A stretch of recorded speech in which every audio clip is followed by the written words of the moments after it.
YouTube channel ई content Hindi पर आइए online पढ़ते हैं। और आज हम पढ़ने वाले हैं सांवले सपनों की याद पाठ का प्रश्नोत्तर। इसमें जो उत्तर बताए गए हैं वो मात्र संकेत हैं। आप अपने शब्दों में इन प्रश्नों का उत्तर लिख सकते हैं। पहला प्रश्न है, किस घटना ने सालिम अली की जीवन की दिशा को बदल दिया और उन्हें पक्षी प्रेमी बना दिया?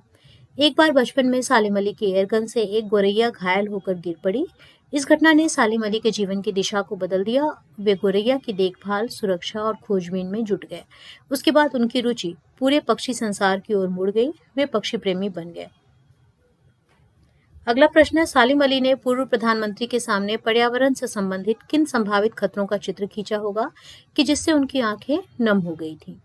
सालिम अली ने पूर्व प्रधानमंत्री चौधरी चरण सिंह के सामने रेगिस्तानी हवा के गर्म झोंकों और उसके दुष्प्रभावों का उल्लेख किया।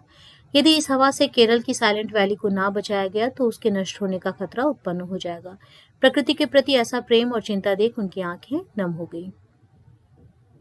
लॉरेंस की पत्नी फ्रीडा ने ऐसा क्यों कहा होगा कि मेरी छत पर बैठने वाली गोरैया लॉरेंस के बारे में ढेर सारी बातें जानती है? लॉरेंस की पत्नी फ्रीडा जानती थी कि लॉरेंस को गोरैया से बहुत प्रेम था। वे अपना काफी समय गोरैया के साथ बिताते थे। गोरैया भी उनके साथ अंतरंग साथी जैसा व्यवहार करती थी। उनके इसी पक्षी प्रेम को उद्घाटित करने के लिए उन्होंने यह वाक्य कहा। आशय स्पष्ट कीजिए। यहाँ पे 3 प्रश्न है। पहला प्रश्न है, वो लॉरेंस की तरह नैसर्गिक जिंदगी का प्रतिरूप बन गए? उत्तर, लॉरेंस बनावट से दूर रहकर प्राकृतिक जीवन जीते थे। वे प्रकृति से प्रेम करते हुए उसकी रक्षा के लिए चिंतित रहते थे। इसी तरह सालिम अली ने भी प्रकृति की सुरक्षा देखभाल के लिए प्रयास करते हुए सीधा एवं सरल जीवन जीते थे। दूसरा है, कोई अपने जिस्म की हरारत और दिल की धड़कन देकर भी उसे लौटाना चाहे तो वह पक्षी अपने सपनों के गीत दोबारा कैसे गा सकेगा? मृत्यु ऐसा सत्य है जिसके प्रभाव स्वरूप मनुष्य सांसारिकता से दूर होकर चिर निद्रा और विश्राम प्राप्त कर लेता है।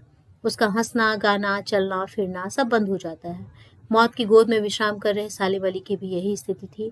अब उन्हें किसी तरह से पहले जैसी अवस्था में नहीं लाया जा सकता था। तीसरा प्रश्न है, सालिम अली प्रकृति की दुनिया में एक टापू बनने की बजाय अथाह सागर बनकर उभरे थे।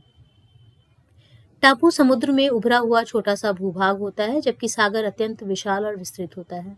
सालिम अली भी प्रकृति और पक्षियों के बारे में थोड़ी सी जानकारी से संतुष्ट होने वाले नहीं थे।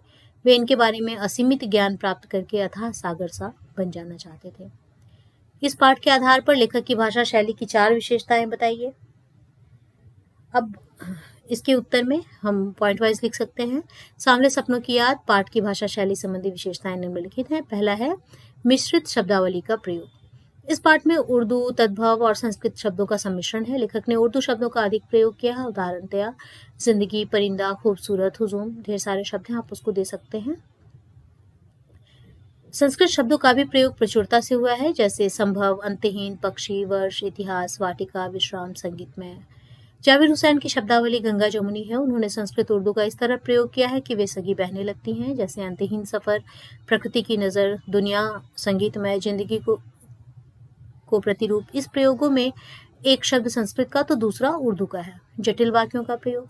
जावेद हुसैन की वाक्य रचना बंकिम और जटिल है। वे सीधे साधे वाक्यों का प्रयोग नहीं करते। कलात्मकता उनके हर वाक्य में है। उदाहरणतया सुनहरे परिंदों के खूबसूरत पंखों पर सवार सांवले सपनों का एक हुजूम मौत की खामोश वादी की तरफ अग्रसर है। पता नहीं इतिहास में कब कृष्ण ने वृंदावन में रास लीला रची थी और शोक गोपियों को अपनी शरारतों का निशाना बनाया था। अलंकारों का प्रयोग। जावेद हुसैन अलंकारों की भाषा में लिखते हैं। उपमा रूपक उनके प्रिय अलंकार हैं। उदाहरणतया अब तो वो उस वन पक्षी की तरह प्रकृति में विलीन हो रहे हैं। यहाँ पर उपमा अलंकार है। सालिम अली प्रकृति की दुनिया में एक टापू बनने की बजाय अथाह सागर बनकर उभरे थे। रोमांच का सोता फूटता महसूस कर सकता है। रूपक। भावानुरूप भाषा। जावेद हुसैन भाव के अनुरूप शब्दों और वाक्यों की प्रकृति बदल देते हैं। उदाहरणतया कभी वे छोटे छोटे वाक्यों का प्रयोग करते हैं। आज सालिम अली नहीं है, चौधरी साहब भी नहीं है। कभी वे उत्तेजना लाने के लिए प्रश्न शैली का प्रयोग करते हैं और जटिल वाक्य बनाते चले जाते हैं, जैसे कौन बचा है जो अब सौंधी माटी पर उगी फसलों के बीच एक नए भारत की नींव रखने का संकल्प लेगा? कौन बचा है जो अब हिमालय और लद्दाख की बर्फीली जमीनों पर जीने वाले पक्षियों की वकालत करेगा? छठा प्रश्न है, इस पाठ में लेखक ने सालिम अली के व्यक्तित्व का जो चित्र खींचा है उसे अपने शब्दों में लिखिए। तो इसे भी आपको एक आपकी जो समझ बनी है उनके बारे में वो इसमें लिखना है।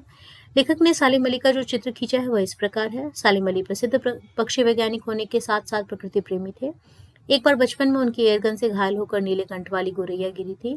उसकी हिफाजत और उससे संबंधित जानकारी पाने के लिए उन्होंने जो प्रयास किया, उससे पक्षियों के बारे में उठी जिज्ञासा ने उन्हें पक्षी प्रेमी बना दिया। वे दूर दराज घूम घूम कर पक्षियों के बारे में जानकारी एकत्र कर रहे हैं और उनकी सुरक्षा के लिए चिंतित रहे। वे केरल की साइलेंट वैली को रेगिस्तानी हवा के झोंकों से बचाने के लिए तत्कालीन प्रधानमंत्री चौधरी चरण सिंह से भी मिले। वे प्रकृति दुनिया के अथाह सागर बन गए थे। सांवले सपनों की याद शीर्षक की सार्थकता पर टिप्पणी कीजिए। यह शीर्षक बहुत रहस्यमयी है। तो सांवले सपनों की याद एक रहस्यात्मक शीर्षक है। इसे पढ़कर पाठक जिज्ञासा से आतुर हो जाता है कि कैसे सपने, किसके सपने, कौन से सपने, ये सपने सांवले क्यों हैं, कौन इन सपनों की याद में आतुर है। सांवले सपने मनमोहक इच्छाओं के प्रतीक हैं। ये सपने प्रसिद्ध पक्षी प्रेमी सालिम अली से संबंधित है। सालिम अली जीवन भर सुनहरे पक्षियों की दुनिया में खोए रहे। वे उनकी सुरक्षा और खोज के सपनों में खोए रहे। ये सपने हर किसी को नहीं आते। हर कोई पक्षी प्रेम में इतना नहीं डूब सकता। इसलिए आज जब सालिम अली नहीं रहे तो लेखक को उनके सांवले सपनों की याद आती है जो सालिम अली की आंखों में बसते थे। यह शीर्षक सार्थक तो है किंतु गहरा रहस्यात्मक है। चंदन की तरह घिस घिस कर इसके अर्थ तथा प्रभाव तक पहुंचा जा सकता है। यहाँ पर आप देखेंगे रचना और अभिव्यक्ति से संबंधित भी प्रश्न हैं। इन प्रश्नों के उत्तर आप अपने अनुभव के अनुसार लिख सकते हैं। एक प्रश्न है, प्रस्तुत पाठ सालिम अली की पर्यावरण के प्रति चिंता को भी व्यक्त करता है। पर्यावरण को बचाने के लिए आप कैसे योगदान दे सकते हैं।